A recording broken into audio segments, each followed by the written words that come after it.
Jeshi la Polisi kwa kushirikiana na Mamlaka ya Mawasiliano Tanzania, yani TCRA, miezi ya hivi karibuni imefanya ufuatiliaji mkubwa mkali kwa maeneo mbalimbali ya jiji la Dar es Salaam, lakini pia nje ya mkoa wa Dar es Salaam, kwa maana ya mikoa mingine ambayo ipo hapa Tanzania. Ufuatiliaji huo ulifanikisha kukamata watuhumiwa 25 ambao wamekuwa kwa pamoja wakishirikiana kufanya makosa mbalimbali ambayo yalipelekea watu kuibiwa pesa zao, lakini na makosa mengine ya udhalilishaji kufanyika kwa kupitia hii mitandao. Watuhumiwa hao kama nilivyosema wamekamatwa maeneo mbalimbali ya Dar es Salaam, na miongoni mwa waliokamatwa ni mtu aliyefahamika kwa jina la Kevin Sauro, mkazi wa Ifakara, ambaye yeye kwenye kundi lake la mtawanyiko ambao nimeutaja walikuwepo watu wengine 14. Watu hawa wamekuwa wakifanya makosa mbalimbali ya kwenye mtandao, lakini wakijipatia pesa kwa njia za udanganyifu katika kikundi chao, lakini pia wamekuwa wakitumia laini za simu ambazo sio zao, zenye usajili ambao sio wao, lakini pia walikuwa kwa namna moja au nyingine wakifanikiwa kuingilia na kubadili namba za utambuzi halisi wa simu, yani IMEI. Kwa kutumia mifumo hiyo wameweza kujipatia pesa mbalimbali kwa njia ya udanganyifu, na wamekuwa baadhi yao wakituma jumbe mbalimbali ambazo tumeshazitahadharisha mara kadhaa, ya tuma pesa au hela kwenye namba hii au tuma kwenye namba ile ya pesa ya kodi. Jeshi la Polisi limefanikiwa pia kumshikilia mtu aliyefahamika kwa jina la Unique Adolf Ngagani na wenzake 4 kwa tuhuma za kumiliki akaunti za mtandao wa TikTok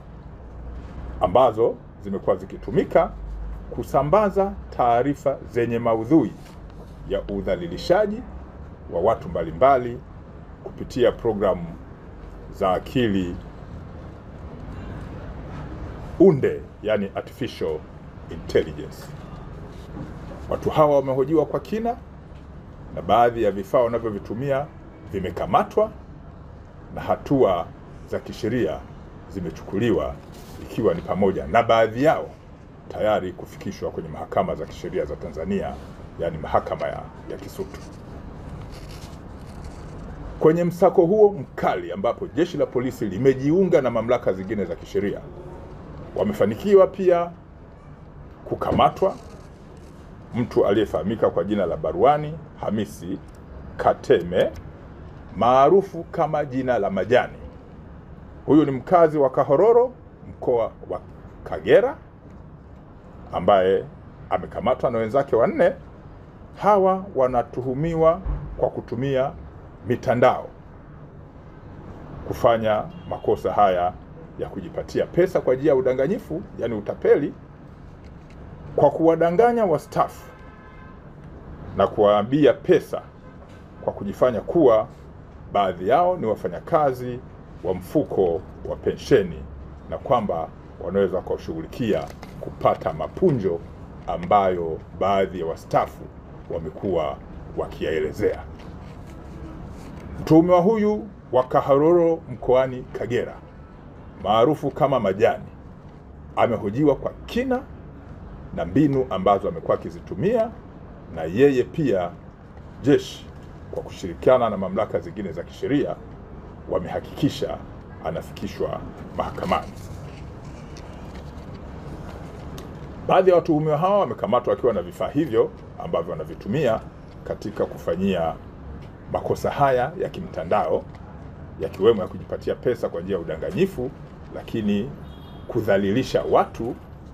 na mengine haya ya kujifanya kwamba wao ni watumishi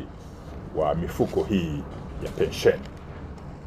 Baadhi ya vifaa ni pamoja na simu janja, lakini pia simu janja za kawaida zaidi ya 20 zenye laini tofauti tofauti na makampuni tofauti tofauti, lakini zina memory card tofauti, kompyuta pamoja na